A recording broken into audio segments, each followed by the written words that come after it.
نماز کے بعد کے اذکار کے متعلق، نماز کا سلام پھیرتے ہی نماز ختم ہو جاتی ہے. اس کے بعد سب سے پہلے کہنا چاہیے اللہ اکبر ایک بار، اور تھوڑا سا بلند آواز سے، جس سے پتہ چلے کہ نماز پڑھ لی ہے. اللہ اکبر. ابن عباس کہتے ہیں میں نبی صلی اللہ علیہ وسلم کی نماز کے مکمل ہونے کو تکبیر کی وجہ سے سمجھ جاتا تھا. یعنی مثلا کوئی نفل پڑھ رہا ہے تو آپ کو نہیں پتہ چلتا کہ پڑھ چکا ہے یا نہیں، لیکن اگر اس نے بلند آواز سے کہہ دیا اللہ اکبر تو پتہ چل گیا کہ ہاں اس کی نماز مکمل ہو گئی ہے. کیوں اللہ اکبر کہیں؟ کہ اللہ ہر چیز سے بڑا. آپ دیکھیں ہم نے نماز کا آغاز کس سے کیا تھا؟ اللہ اکبر سے کیا تھا، اور نماز میں کئی بار ہم نے اللہ اکبر کہا، اور اب نماز کے اختتام پر بھی اللہ اکبر، رمضان کے اختتام پر بھی اللہ اکبر، یعنی اللہ کی تکبیر بیان کرنا. اللہ سبحانہ وتعالیٰ قرآن مجید میں فرماتے ہیں اتل ما اوحی الیک من الکتاب واقم الصلاۃ ان الصلاۃ تنہی عن الفحشاء والمنکر ولذکر اللہ اکبر واللہ یعلم ما تصنعون. کتاب میں سے جو آپ کی طرف وحی کیا گیا ہے اس کی تلاوت کیجیے اور نماز قائم کیجیے، بے شک نماز بے حیائی اور برائی سے روکتی ہے، اور یقیناً اللہ کا ذکر تو سب سے بڑی چیز ہے، اور اللہ کو معلوم ہے جو کچھ تم کرتے ہو. تو اللہ کا ذکر سب سے بڑی چیز، اور اس ذکر میں اللہ کو سب سے بڑا قرار دینا سب سے بڑی چیز. اور نبی صلی اللہ علیہ وسلم اور پھر صحابہ کا طریقہ بھی یہی تھا کہ آپ فرض نمازوں کے بعد ذکر کرتے اور آوازیں بلند کرتے. یعنی نماز کے بعد کا ذکر جو ہے اس میں آواز اونچی ہوتی ہے. ابن عباس اس بات سے معلوم کر لیتے کہ لوگوں نے سلام پھیر لیا ہے کیونکہ وہ ان کے ذکر کی آواز سنتے تھے. یعنی مطلب یہ ہے کہ نماز کے بعد اللہ اکبر بھی اونچی آواز میں، استغفر اللہ استغفر اللہ استغفر اللہ یہ بھی ذرا اونچی آواز میں. یعنی ایک ہوتا ہے سری ذکر، یعنی دل ہی دل میں پکارنا، اور ایک ہوتا ہے جاہری، جس میں یہ ذکر جو نماز کے بعد ہوتا ہے اس کو تھوڑا اونچی آواز میں کرنا چاہیے. اور جس طرح وتر ختم ہونے کے بعد سبحان الملک القدوس سبحان الملک القدوس سبحان الملک القدوس ذرا اونچی آواز میں کہنا چاہیے. تو نبی صلی اللہ علیہ وسلم اس ذکر کو ہمیشہ اونچی آواز میں کرتے تھے. ٹھیک ہے، یعنی آپ کی اقتداء، آپ کی پیروی ہر معاملے میں یہ عبادت کے درجات کو بڑھا دیتی ہے. اور اس میں ہم یہ بھی دیکھتے ہیں کہ صحابہ کرام جو تھے وہ نبی صلی اللہ علیہ وسلم کی صرف سنت کو نہیں، سیرت کو بھی آگے بیان کرتے تھے کہ آپ نے کوئی کام کیا اور کس طریقے سے کیا. مثلا ذکر کیا اور کس طرح کیا، بلند آواز سے کیا یا آہستہ آواز سے کیا، بیٹھ کر کیا یا کھڑے ہو کر کیا. اور پھر آپ دیکھیے کہ نماز کے بعد اذکار جو ہیں وہ زیادہ پسندیدہ ہیں، یعنی دعاؤں کی نسبت زیادہ اذکار. ٹھیک ہے، اور پھر اسی طرح آپ دیکھیے کہ دوسرا ذکر جو آپ کریں گے وہ ہے استغفر اللہ 3 بار، استغفر اللہ استغفر اللہ. صوبان کہتے ہیں رسول اللہ صلی اللہ علیہ وسلم جب اپنی نماز سے فارغ ہوتے تھے تو 3 مرتبہ استغفار فرماتے تھے، 3 بار استغفار کرتے. ولید کہتے ہیں میں نے اوزائی سے پوچھا آپ استغفار کس طرح فرمایا کرتے تھے؟ تو انہوں نے کہا آپ فرماتے تھے استغفر اللہ استغفر اللہ. اب نماز پڑھ لی ہے، استغفر اللہ کیوں؟ اس لیے کہ ہم تو نماز کا حق بھی ادا نہیں کرتے. ہمارا دھیان کہاں سے کہاں چلا جاتا ہے، ہم کئی دفعہ بھول جاتے ہیں، ہمیں سجدہ سہو کرنا تک یاد نہیں رہتا، ہمیں کچھ پتہ نہیں ہوتا ہم نے کون سی سورت پڑھی، کیا تلاوت کی. ہو سکتا ہے تلاوت میں کوئی غلطی کر دیں، ہو سکتا ہے کہ تسبیح کی جگہ کچھ اور پڑھ دیں بھول چوک کے. تو ہم نماز کے اندر بھی بہت کچھ غلط کرتے رہتے ہیں جانے انجانے. اور خاص طور پر جن لوگوں نے اپنی نماز کے پروننسیشن کی اصلاح نہیں کی وہ تو کچھ سے کچھ پڑھتے رہتے ہیں بعض اوقات. یعنی پروننسیشن صحیح نہ ہونا جو ہے وہ الفاظ کے مطلب کو ہی بدل دیتا ہے. اس لیے پہلی پرائرٹی میں کوئی ایسا ٹیچر ڈھونڈیے کہ جو آپ کی نماز سن کے اس کا پروننسیشن آپ کو ٹھیک کر دے. بہرحال نماز کے بعد استغفر اللہ استغفر اللہ. اور ایک اور چیز، نماز پڑھنے کے بعد انسان کو ایک فیلنگ ہوتی ہے کہ میں نے کچھ کیا ہے، لیکن جب انسان استغفر اللہ کہتا ہے تو اس میں عاجزی کا اظہار ہوتا ہے کہ اللہ تیرا حق ادا نہیں کیا، مجھے ابھی بھی گناہوں کی بخشش کی ضرورت ہے. اور آپ دیکھیے کہ یہ الفاظ نبی صلی اللہ علیہ وسلم ادا کرتے تھے جن کے اگلے پچھلے سارے گناہ معاف کر دیے گئے تھے. تو جو شخص نماز کے بعد استغفار پڑھتا ہے وہ اپنی نمازوں پر کبھی فخر غرور تکبر نہیں کر سکتا کہ میں بڑا نمازی ہوں، میں بڑا پرہیزگار ہوں، میں بڑا عبادت گزار ہوں. نہیں، وہ یہ دیکھے گا کہ میں نے حق ادا نہیں کیا، میرے سے جو کمی کوتاہی ہوئی ہے اللہ تعالیٰ اس کو معاف کر دے. جو چیز مکمل طور پر ادا کرنی چاہیے تھی اس کو اس طرح نہیں ادا کیا، کچھ نہ کچھ کوتاہی واقع ہو گئی، تو اس بخشش کے طلب کرنے سے اللہ تعالیٰ کوتاہی سے درگزر فرما دے گا انشاءاللہ. اور ویسے بھی استغفار کرنے سے نقص یا کمی کوتاہی جو ہے اس کا ازالہ ہوتا ہے ہماری عام روزمرہ زندگی میں بھی. تیسرا ذکر، اب آپ دیکھ رہے ہیں یہ ذکر ہے، اللہ اکبر بھی ذکر ہے، استغفر اللہ بھی ذکر ہے، اور تیسرا یہ بھی ذکر ہے، اللہم انت السلام ومنک السلام تبارکت ذی الجلال والاکرام.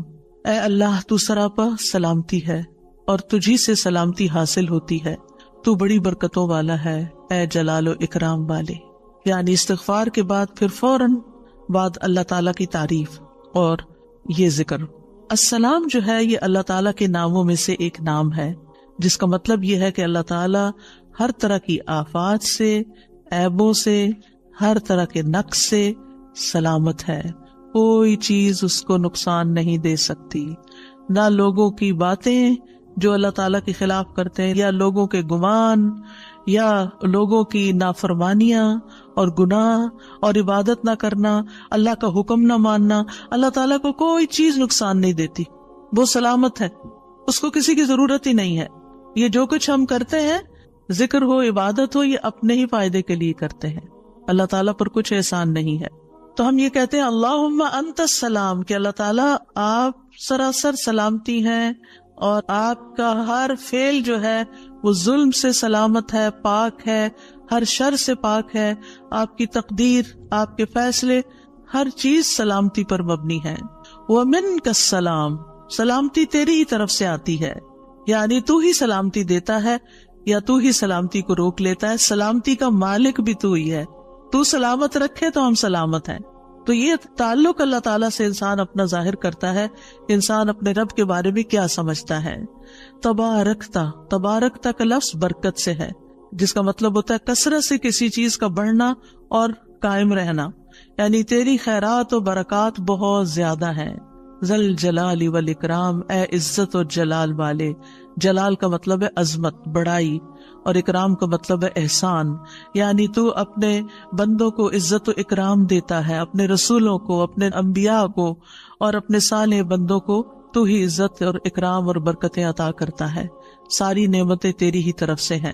اور یہ کتنا خوبصورت ذکر ہے جو ہم ہر نماز کے بعد کرتے ہیں، یا جو نہیں کر رہے انہیں لازماً کرنا چاہیے، کہ اللہ سبحانہ وتعالیٰ سے ہم اپنے اچھے گمان کا اظہار کرتے ہیں اور ایک طرح سے انڈائریکٹلی سلامتی اور برکت طلب بھی کرتے ہیں.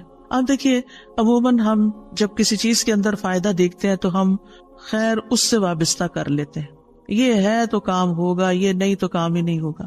مثلاً آپ کوئی قلم خریدتے ہیں اور اس سے لکھنا شروع کرتے ہیں اور آپ کو اچھا لگتا ہے، یا آپ اس سے جو لکھنا چاہتے تھے آرٹیکل یا کوئی چیز یا نوٹس اپنے تو بڑے اچھے لکھ پاتے ہیں، تو آپ کہنے لگتے ہیں یہ قلم بڑا مبارک ہے. ٹھیک ہے بھائی، قلم اچھا ہے، فائدہ دے رہا ہے آپ کو، لیکن اصل تو اللہ نے آپ کے لیے یہ وسیلہ بنایا کہ اس نے آپ تک یہ پہنچایا. تو اصل برکت اور خیر اور سلامتی کا منبع اللہ رب العزت کی ذات ہے. چیزوں کے ساتھ مت چمٹ جائیے اور ان پر اتنے ڈیپینڈنٹ نہ ہو جائے کہ اللہ کو بھول جائیں اور اللہ تعالیٰ کی نعمت اور اللہ تعالیٰ کا احسان یاد نہ کریں.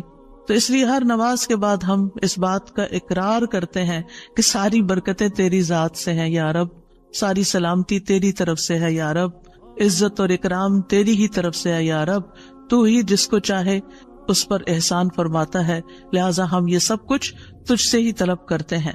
پھر آپ دیکھیے چوتھا ذکر ہے لا الہ الا اللہ وحدہ لا شریک لہ لہ الملک و لہ الحمد وہو علی کل شیء قدیر. یہ بھی آپ 3 بار پڑھ سکتے ہیں، یہ بھی ذکر ہے، یعنی 3 مرتبہ اللہ تعالیٰ کی توحید کا اقرار. مغیرہ بن شعبہ جو وحی کے کاتب تھے ان سے مروی ہے کہ معاویہ رضی اللہ عنہ نے مغیرہ کو لکھا کہ کوئی حدیث جو آپ نے رسول اللہ صلی اللہ علیہ وسلم سے سنی ہو وہ مجھے لکھ کر بھیجیں. راوی کہتے ہیں کہ مغیرہ رضی اللہ عنہ نے انہیں لکھا کہ میں نے آپ صلی اللہ علیہ وسلم سے سنا ہے آپ اپنی نماز سے فارغ ہونے کے بعد 3 مرتبہ یہ پڑھا کرتے تھے لا الہ الا اللہ وحدہ لا شریک لہ لہ الملک ولہ الحمد وہو علی کل شیء قدیر. سب سے پہلے توحید کا اقرار کہ اللہ ایک ہے، وہی الہ ہے، وہی خالق ہے، مالک ہے، رب ہے، معبود ہے. پھر اس بات کا انکار کہ کوئی اس کا شریک ہو، لا شریک لہ. اور پھر لہ الملک، بادشاہت بھی اسی کی ہے، معبود بھی وہی ہے، بادشاہ بھی وہی ہے، اور ایسا بادشاہ ہے وَلَهُ الْحَمْدُ کہ اس کی تعریف ہے. دنیا کے بادشاہوں کا حشر ہوتا دیکھا ہے آپ نے، ان کے ساتھ کیا کیا جاتا ہے. لیکن اللہ سبحانہ وتعالیٰ کی بادشاہت پر کوئی آنچ نہیں آتی، کوئی اس کو ہلا نہیں سکتا، کوئی اس کو نقصان نہیں دے سکتا، کوئی اس پر باتیں نہیں بنا سکتا، کوئی اس کا نقص نہیں نکال سکتا کہ اللہ تعالیٰ نے آسمان میں یہ کیا چیز بنا دی اور زمین میں کیا بنا دی. نہیں، وَلَهُ الْحَمْدُ، اسی کی ہے تعریف. یعنی ایسا بادشاہ کہ جو قابل تعریف ہے، اور ایسا بادشاہ کہ وَهُوَ عَلَى كُلِّ شَيْءٍ قدیر. دنیا کے بادشاہ انتہائی بے بس لاچار ہوتے ہیں، ان کے ہاتھ میں کچھ نہیں ہوتا، وہ انسانوں کے محتاج ہوتے ہیں، انسانوں کی خدمت کے، انسانوں کی مدد کے، انسانوں کے مال کے محتاج ہوتے ہیں. یہ بادشاہت کیا بادشاہت ہے جس کی ساری ڈیپینڈنسی لوگوں کے اوپر ہے. تو اصل بادشاہت تو اللہ کی ہے کہ جو ہر چیز پر پوری قدرت رکھتا ہے. تو آپ اس احساس کے ساتھ اگر اللہ تعالیٰ کا یہ ذکر کرتے ہیں تو آپ کا دل ایک سکون سے بھر جائے گا، ایک خوشی سے بھر جائے گا کہ میں ایسی ہستی کو جانتی ہوں، ایسی ذات کو جانتی ہوں کہ جو اتنی خوبیوں کی مالک ہے. کیونکہ یہ انسان کی فطرت میں ہے، انسان کی نفسیات میں ہے کہ وہ کسی چیز کی تعریف کر کے خوش ہوتا ہے.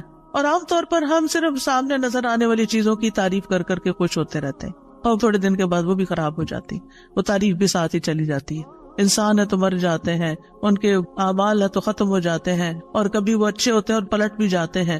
وہ کہاں گئی تعریفیں؟ جوان ہے تو بڑھاپے میں ساری تعریفیں چلی گئی، مالدار تھے تو غریب ہوئے تو ساری تعریفیں چلی گئی. اسی طرح علم ہے اور جنون لاحق ہو گیا تو ساری تعریفیں چلی گئی، سب کچھ الٹ گیا. اور دنیا کے یہ سارے نظارے آپ نے دیکھے ہوں گے کہ جب ہر نعمت لوگوں پر الٹ جاتی. اسی لیے ہم دعا کرتے ہیں نا کہ اللہ انی اعوذ بک من زوال نعمتک، کہ اللہ نعمتوں کے زوال سے بچانا. یہ انتہائی تکلیف دہ چیز ہے، لیکن یہ ایک دنیا کا قانون ہے، یہ سب کچھ ہوتا ہے اور ہماری آنکھیں دیکھتی ہے. لیکن اللہ سبحانہ وتعالی ان سب چیزوں سے پاک ہے، اس کو کوئی زوال نہیں اور اس کا کوئی کچھ بگاڑ نہیں سکتا، اور وہ ہر چیز پر پوری طرح قادر ہے، جو چاہے کر سکتا ہے، اور تعریف اسی کے لیے ہے. پانچواں ذکر، لا الہ الا اللہ وحدہ لا شریک لہ لہ الملک ولہ الحمد وہو علی کل شیء قدیر. اللہم لا مانع لما اعطیت ولا معطی لما منعت ولا ينفع ذا الجد منک الجد. اللہ کے سوا کوئی الہ نہیں، وہ اکیلا ہے، اس کا کوئی شریک نہیں، بادشاہت اسی کی ہے اور تمام تعریف اسی کے لیے ہے، اور وہ ہر چیز پر پوری طرح قدرت رکھنے والا ہے. اے اللہ، جو کچھ تو نے دیا ہے اسے کوئی روکنے والا نہیں، اور جو کچھ تو نے روک دیا اسے کوئی دینے والا نہیں، اور کسی مالدار کو تیری بارگاہ میں اس کا مال نفع نہیں پہنچا سکتا. ابتدا میں تو وہی اللہ کی توحید بیان ہوئی، اس کی بادشاہت اور اس کی حمد کا ذکر ہے اور اس کی قدرت کا ذکر ہے، اور اس کے بعد کہ جو اللہ نے دیا، جو وہ دینا چاہتا ہے اسے کوئی روک نہیں سکتا. یہاں بھی آپ دیکھیں، مانگ کچھ نہیں رہی، یہ ذکر ہے، یہ دعا نہیں، یہ کیا ہے؟ ذکر ہے. اور جو کچھ تو نے روک دیا کوئی دے ہی نہیں سکتا، اور سارے ہی مالدار فقیر ہیں، اور خاص طور پر تیرے سامنے فقیر ہیں. یا ایھا الناس انتم الفقراء الی اللہ واللہ هو الغنی الحمید. اے لوگو، تم سب اللہ کے فقیر ہو، اللہ کے محتاج ہو، اور اللہ ہی غنی، مالدار اور وہی قابل تعریف ہے. واللہ هو الغنی الحمید. ٹھیک ہے. نبی صلی اللہ علیہ وسلم جب سلام پھیرتے تھے تو یہ دعا پڑھا کرتے تھے یا یہ ذکر کیا کرتے تھے. اور اس میں آپ دیکھیے کہ یہ جو عقیدہ ہے نا کہ اللہ روکے تو کوئی دے نہیں سکتا، یہ انسان کو بڑا اطمینان دے دیتا ہے. اگر کوئی چیز، کوئی خیر آپ کی طرف آنے سے رکی ہوئی ہے تو وہ اللہ ہی نے روکی ہوئی ہے، آپ پر رحمت کی وجہ سے. بدگمان نہ ہو، اس سے کسی وجہ سے رکی ہوئی ہے. آپ کسی کی کوئی اچھی چیز دیکھتے ہیں، کسی کا مینشن دیکھتے ہیں تو سوچتے ہیں کتنا خوش قسمت ہے، کتنے بڑے گھر میں رہتا ہے. کسی کے پاس فراری دیکھتے ہیں تو آپ کہتے ہیں واہ کتنا خوش قسمت ہے. لیکن آپ کو نہیں پتا کہ یہی چیزیں اس کے لیے کتنی بڑی آزمائش بنی ہوئی ہیں، آپ نہیں جانتے. اور اگر اللہ نے آپ کو نہیں دی تو آپ کو بہت سے شر سے محفوظ رکھا. تو اللہ کا روکنا بھی خیر کا باعث ہوتا ہے یہ سبق پکا کر لیں کہ جب اللہ تعالیٰ کوئی چیز نہیں دیتا یا دیر سے دیتا ہے یا روک لیتا ہے اور کوئی چارہ نہیں ہوتا، آپ کہتے ہیں میری کوئی دعا قبول نہیں ہو رہی، میرا کوئی طریقہ کام نہیں آ رہا، تو اس میں بھی کوئی خیر ہوتی ہے، کیونکہ جو اللہ نے مقدر میں لکھا ہے وہ پہنچ کے رہے گا۔ کوئی روک نہیں سکتا جو تو دے، اور کوئی دے نہیں سکتا جو تو روک لے، اور جسے اللہ نے آپ کے مقدر میں لکھا ہے وہ آپ تک آئے گا ہی آئے گا۔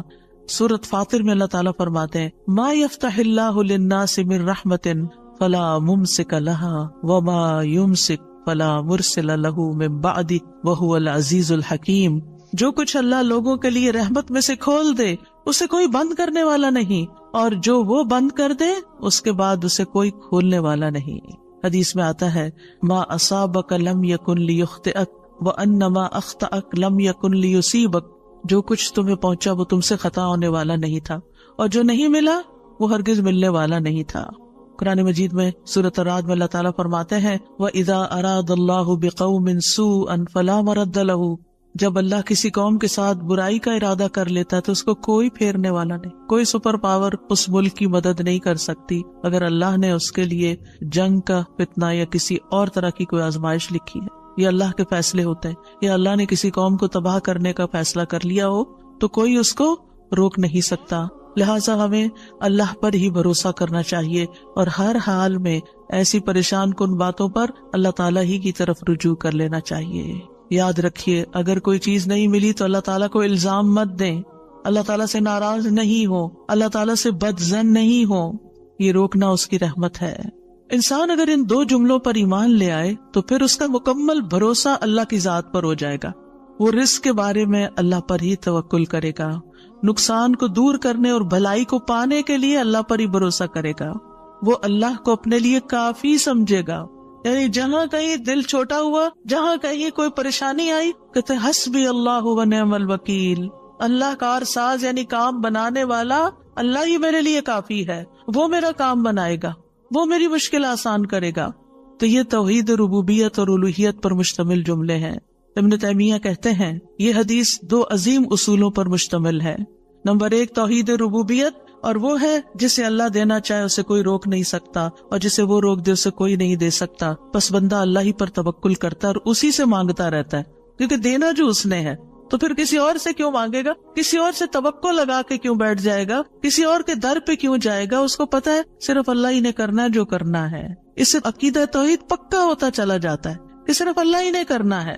اور توحید الوہیت ولا ينفع ذا الجد منک الجد، عام طور پر انسان یہ سمجھتا ہے میرے پاس مال ہے مجھے کوئی مشکل نہیں، یعنی جب کوئی کام سامنے آتا ہے نا تو فوراً دیکھتا ہے کتنا ہے بینک میں، کتنا کیش رکھا ہے، کیا ہے میرے پاس، کتنی پراپرٹی ہے، یعنی فوراً انسان کا دماغ گھوم کے اس طرف چلا جاتا ہے نا بہت ہے، انف ہے، کام ہو جائے گا۔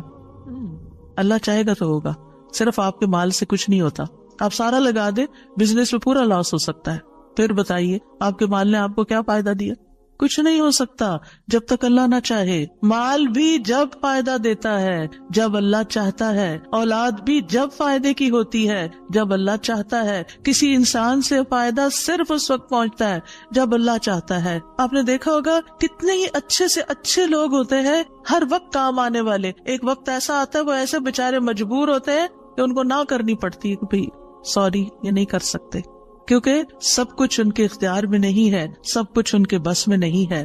اسی طرح انسان کے پاس بعض اوقات کوئی عہدہ ہوتا ہے، انفلوئنس ہوتا ہے، وہ سمجھتا ہے یہ عہدہ ہے میرے پاس میں سب کچھ کر سکتا، نہیں کر سکتے۔ آپ نے دیکھا ہوگا دنیا کے بڑے بڑے ملکوں کے جو حکمران ہوتے ہیں کتنے بے بس ہوتے ہیں، کچھ بھی نہیں ہوتا ان کے ہاتھ میں، اپنی تقدیر نہیں بنا سکتے، اپنا فائدہ نہیں کر سکتے۔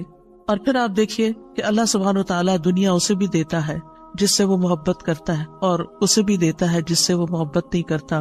لیکن یاد رکھیے ایمان اس کو دیتا ہے، دین کی سمجھ اس کو دیتا ہے جس سے وہ محبت کرتا ہے۔ وَمَن يُرِدِ اللَّهُ بِهِ خَيْرًا يُفَقِّهُ فِي الدِّينِ، دنیا تو سب کے پاس، مومن مسلم کافر سب کے پاس ہو سکتی ہے، دنیا کے بڑے بڑے فائدے ہر ایک کو مل سکتے ہیں، لیکن دین اس کو ملتا ہے جس سے اللہ محبت کرتا ہے۔ لہٰذا انسان کو اللہ ہی کی طرف رغبت کرنی چاہیے، اور کبھی بھی اپنے مال پہ، اپنے جاہ پہ، اپنے ریسورسز پہ، اپنی قوتوں پر، اپنے علم پر کبھی بھروسہ نہیں کرنا چاہیے کہ یہ میرے لیے کچھ بنائیں گے اور ان کی وجہ سے میں آگے بڑھ جاؤں گا اور ان کی وجہ سے میرا بہت فائدہ ہوگا. کہ اللہ فائدہ لائے گا نا، ان میں سے کوئی ایک چیز بھی آپ کے پاس نہیں ہوگی تو آپ کا کام بن جائے گا.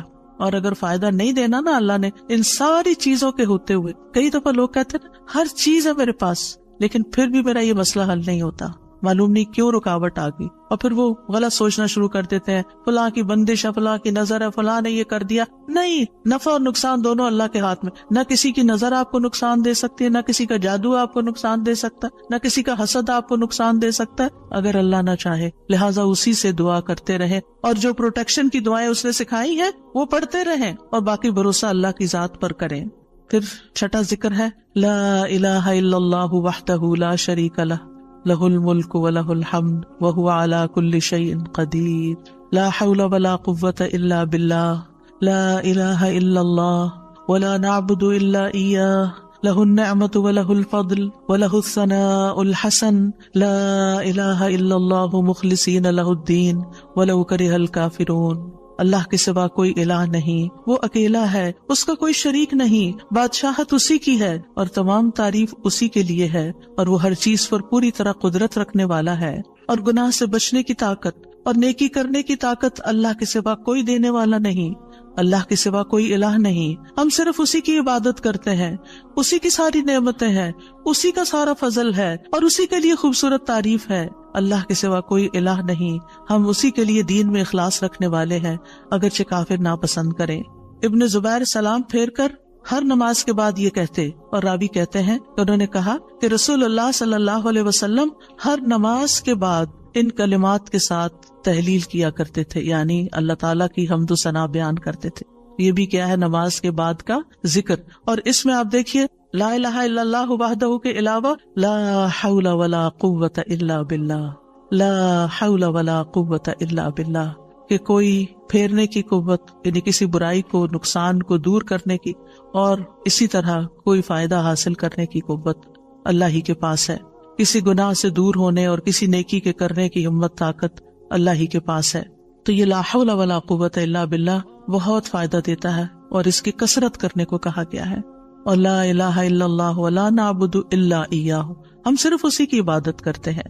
لہ النعمۃ ولہ الفضل ولہ الثناء الحسن، نعمت بھی اور فضل بھی اور اچھی تعریف سب اللہ ہی کے لیے ہے. اور ہم مخلص ہو کر اللہ کی عبادت کرتے ہیں، مخلصین لہ الدین لا الہ الا اللہ ولو کرہ الکافرون. اگرچہ کافر ناپسند کریں، ان کو ہماری توحید اچھی نہ لگے، لیکن پھر بھی ہم صرف ایک اللہ ہی کو مانتے ہیں. ساتویں چیز ہے تسبیحات. سبحان اللہ 33 بار، الحمدللہ 33 بار اور اللہ اکبر 33 بار، اور 34ویں بار لا الہ الا اللہ وحدہ لا شریک لہ لہ الملک ولہ الحمد وہو علی کل شیء قدیر. ہر نماز کے بعد ان تسبیحات کو پڑھنے کی فضیلت کیا ہے؟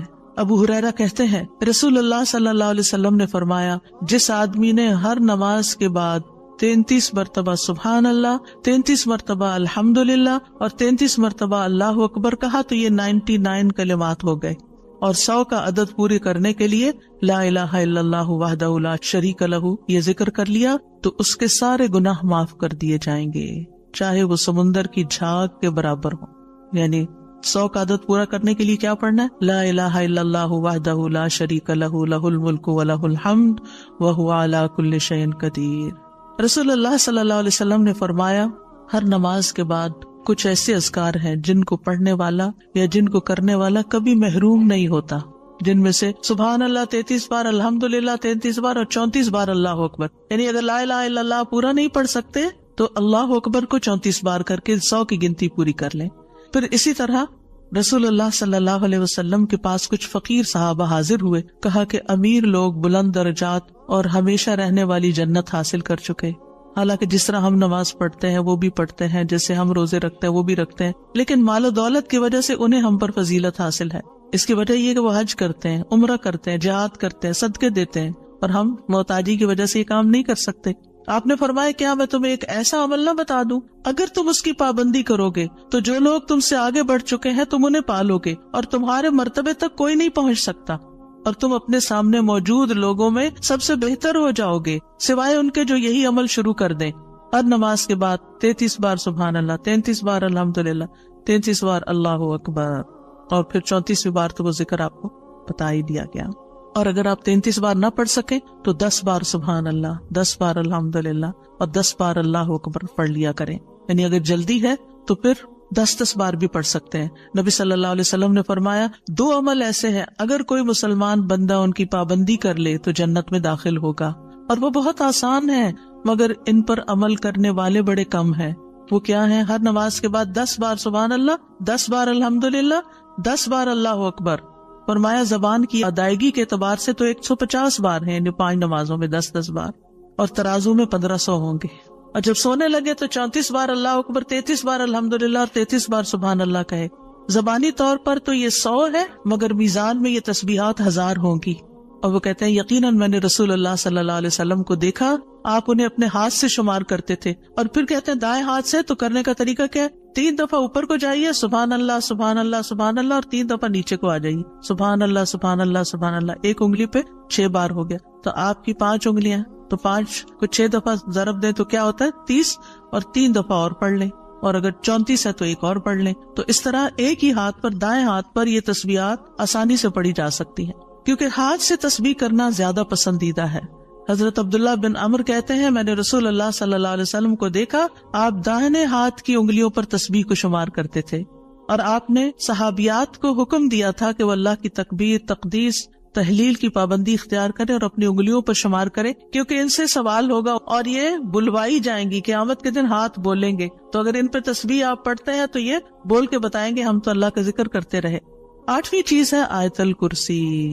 اللہ لا الہ الا هو الحی القیوم لا تأخذہ سنۃ ولا نوم لہ ما فی السماوات وما فی الارض من ذا الذی یشفع عنده الا بإذنہ یعلم ما بین ایدیہم وما خلفہم ولا یحیطون بشیء من علمہ الا بما شاء وسع کرسیہ السماوات والارض ولا یؤودہ حفظہما وہو العلی العظیم۔ پورا اللہ کا تعارف ہے۔ اللہ وہ ہے کہ اس کے سوا کوئی معبود نہیں، وہ زندہ ہے، ہر چیز کو قائم رکھنے والا ہے، نہ اسے کچھ اونگ پکڑتی ہے اور نہ کوئی نیند۔ اسی کا ہے جو کچھ آسمانوں میں ہے اور جو کچھ زمین میں ہے۔ کون ہے جو اس کے پاس اس کی اجازت کے بغیر سفارش کرے؟ وہ جانتا ہے جو کچھ ان کے سامنے اور جو کچھ ان کے پیچھے ہے، اور وہ اس کے علم میں سے کسی چیز کا احاطہ نہیں کر سکتے مگر جتنا وہ چاہے۔ اس کی کرسی آسمانوں اور زمین کو سمائے ہوئے ہے، اور اسے ان دونوں کی حفاظت